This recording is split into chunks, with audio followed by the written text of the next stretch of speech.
Chekhov, ¿quién más? En Italia. Bueno, Sandro Pena, que me encanta como poeta. También soy devoto de los grandes poetas, más allá de Natalia, de Montale, sobre todo. Y creo que hay una sensibilidad muy cercana también en esos personajes. Curiosamente, es una de las pocas novelas, Caro Michele, que fue traducida al voz, ¿no? Al argentino, y queda perfecto. Porque un argentino no es verdad que le gusta que traduzcan su propia lengua. Creo que las traducciones españolas son horribles, no, pero a vos tampoco te gustaría que traduzcan a vos. Y eso queda perfecto. O sea, hay una identidad de mundos entre Natalia y nosotros que, bueno, yo sentía que me estaba hablando todo el tiempo de algo que era mío, ¿no? Sí, pero ahora voy a hacer una pregunta. Agreguemos también el famoso Leonardo. Ah, sí, claro. Que aparece en Una sola noche. Claro, sí, que yo le puse al protagonista Leonardo por un homenaje a Yaya, que no solo a la literatura, que me gusta muchísimo, sino a la dignidad cívica de Yaya. Y bueno, a partir de ahí no pude como es, disuadir a los periodistas de que no era un alter ego, etc. Que no era Leopoldo Leonardo, bueno, está bien. Bueno, me alegra que hayas elegido que hayas recordado acá ahora dos escritores que, por otro lado, en las librerías argentinas se encuentran bastante, porque cuando uno recorre las librerías están los libros de Yaya, sigue estando Yaya, sigue estando Natalia Ginsburg, y bueno, sí. No, hay una cosa que cuento que es muy pava, pero se las voy a contar porque es muy emocionante para mí. Que fue cuando fui a Roma, yo tenía que hacer un montón de actividades, que son las actividades que hacemos cuando presentamos un libro, y yo estaba mirando el reloj para irme a las librerías de usados, ¿no? Yo quería ir a las librerías de usados. Porque eso da la literatura, ¿no? Que uno llega al lugar y está más con los muertos que con los que están ahí. No teníamos muy poco tiempo el último día. Entonces me dice un amigo, ¿qué querés hacer? Y le digo, bueno, quiero ir a las librerías de usados y si querés pasamos por la casa de Natalia Ginsburg. No la encontramos en la casa de Natalia. Entonces la buscábamos, qué sé yo, creo que hay una placita enfrente, pero no, bueno, era cerca del Panteón. Y se nos hace tarde y me dice, bueno, hay muy pocas librerías de usados, ¿de verdad? ¿No? Fue un poco una desilusión, porque hay mucho menos que... Claro, no es la calle Corrientes. No, entonces fuimos cerca de... Sí, no, hay varias, pero... Entonces me dice, bueno, pero orientame, ¿qué querés? Y a mí me gustaría comprar las obras completas, las poesías completas de Sandro Pena. Y me dice, bueno, te voy a llevar a unos tenderetes que hay frente a la... Creo que es la zona de Caracas. Baracchini, ¿no? Baracchini que sí, a Caracas. Entonces, lo primero que hago así, dice, le digo, mirá, léxico familiares, ¿no? En una edición vieja, abro así y decía, para Sandro, esperando que no sé qué, que termine con leerlo, Natalia. Era una dedicatoria de Natalia Ginsburg a Sandro Pena. Por supuesto, en cuanto lo agarré, la señora dijo, no, eso cuesta millones de dólares, ¿no? Pero era como si yo sentí que eso estaba dirigido a mí y le digo, bueno, una foto me puedo sacar, ¿no? Y dice, sí, pero conmigo, y está la señora agarrando y yo atrás, pero es una experiencia. Claro, son esos momentos que uno dice, bueno, tiene su iluminación de lo que fue. El año en que yo nací, además. No. No, porque a verme la cara te imaginas que yo me iba a cobrar mucho más. Y en cambio a Paolo yo le hago la pregunta specularmente inversa, cioè tu ti sei avvicinato alla letteratura argentina, no? E chiaramente per gli italiani quando si parla di letteratura argentina, Borges, si arriva a Buenos Aires alla ricerca sulle tracce di Borges, però nel tuo caso la prima volta che ci siamo incontrati proprio da queste parti in un bar e tu mi hai parlato di tanti altri autori e questa cosa mi ha colpito perché io non sono tanto certa che ci siano molte persone in Italia, molti scrittori in Italia, salvo un gruppettino legati all'editor Sur, eccetera, eccetera. Poi semmai ci farai un riferimento veloce, ci spiegherai chi sono, come nascono, però come è avvenuto il tuo avvicinamento alla letteratura argentina? No, Borges non è che non mi piace, mi piace, però l'ho letto dopo con la preparazione culturale e tutto, perché se no non già questo ti... A me piace molto come poeta Borges, credo che Fervor de Buenos Aires, cioè, sono poesie favolose secondo me, però non mi sono avvicinato, l'ho scoperto poi dopo. In realtà io ho letto in italiano lo Siete Locos di Roberto Arte, quindi lui è stato il primo che me lo regala. Sette pazzi in italiano. No, era della Sur, quello sì, delle edizioni Sur, però no, io mi ero avvicinato già con il cinema argentino, quindi già lì poi Cortázar già lo conoscevo per i fatti miei, vabbè, però non è che mi sono avvicinato grazie a Cortázar comunque lo consideravo un grandissimo, al di là poi della nazionalità, però poi quando ho iniziato a leggere Roberto Art, da lì poi ho iniziato quindi questo è stato il mio approccio, molto sporco, molto della cace, no?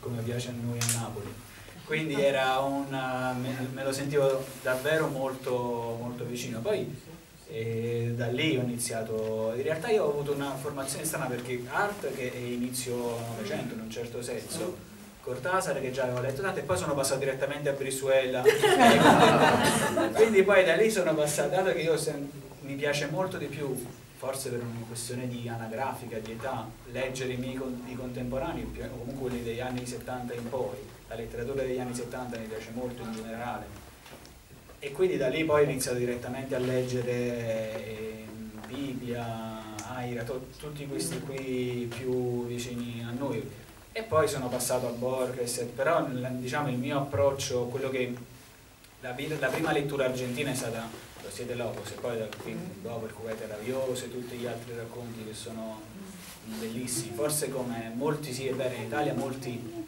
è Borges e Cortázar, c'è quasi un dualismo Borges, Cortázar, tu chi scegli, Borges o Cortázar? E io personalmente Cortázar come modo di, però voglio dire, non è quello che io, non sono i due scrittori che più relaziono all'Argentina, anzi per me Cortázar è uno scrittore francese, per dire, non lo trovo uno scrittore molto argentino,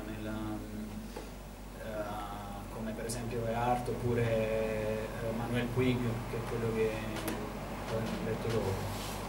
Edizioni Sur nascono da Minimum Pax, una casa editrice. In Italia ci sono due edizioni, edizioni Sur e quello dove ho pubblicato io, La Nuova Frontiera, che si occupano di letteratura argentina, di letteratura sudamericana, in realtà ce ne sono, però anche messicana, colombiana,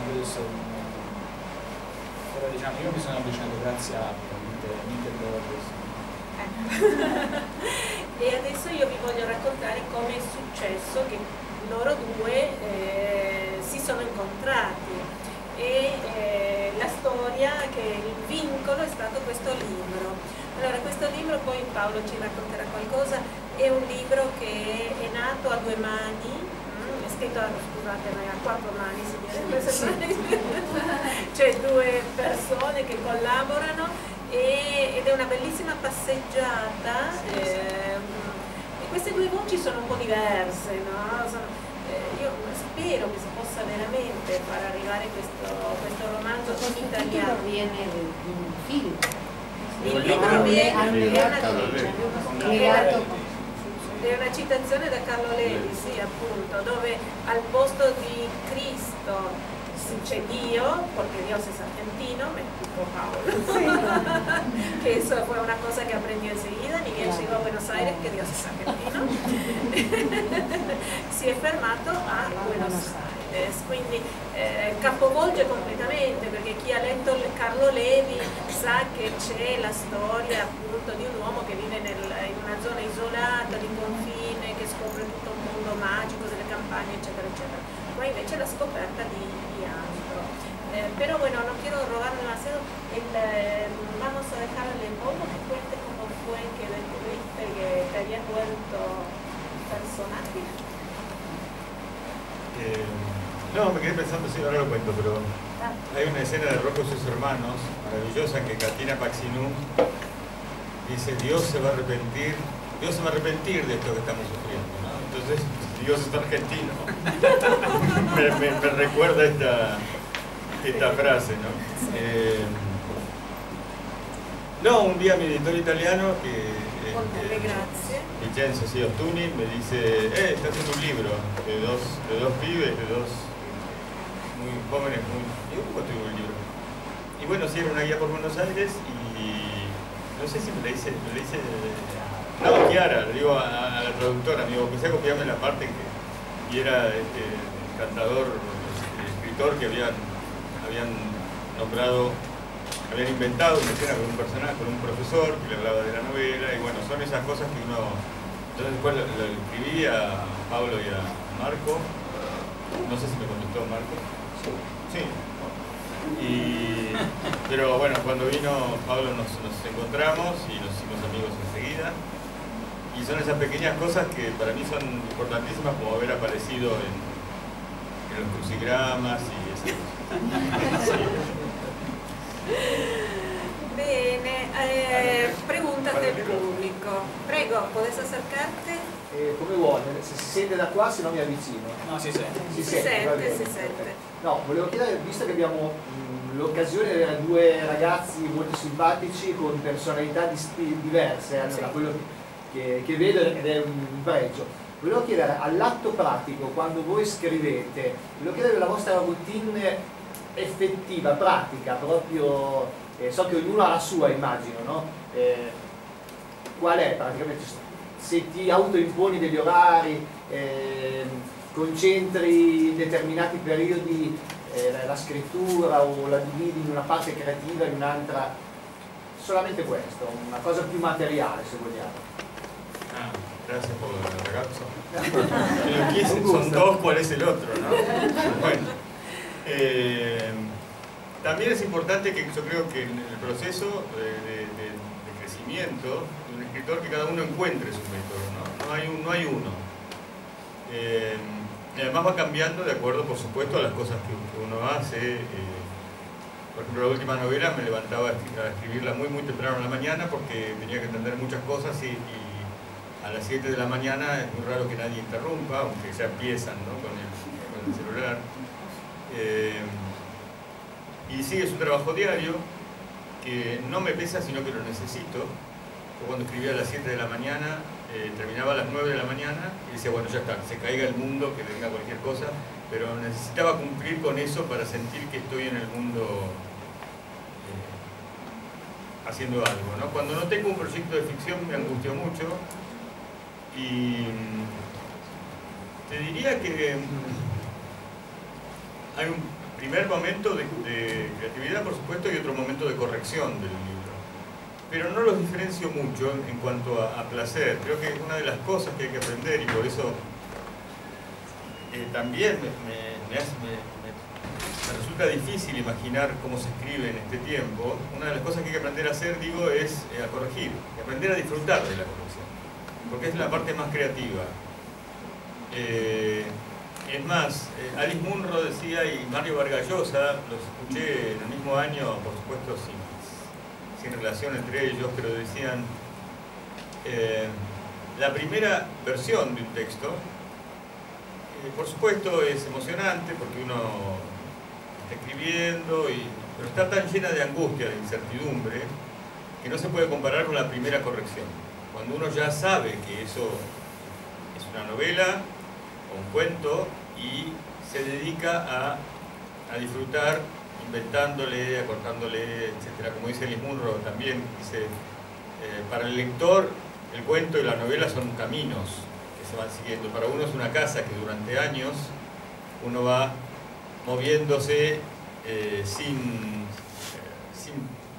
orden, qué sé yo, de la cocina al comedor, del comedor al dormitorio, para arreglar esto, para correr, para cerrar las cortinas, etc. Y eso es una enorme felicidad. Sí, lo hago diariamente y... bueno, Te pregunto sobre esto. ¿Volvés enseguida atrás a corregir o escribís largo? No vuelvo. Primero tengo que tener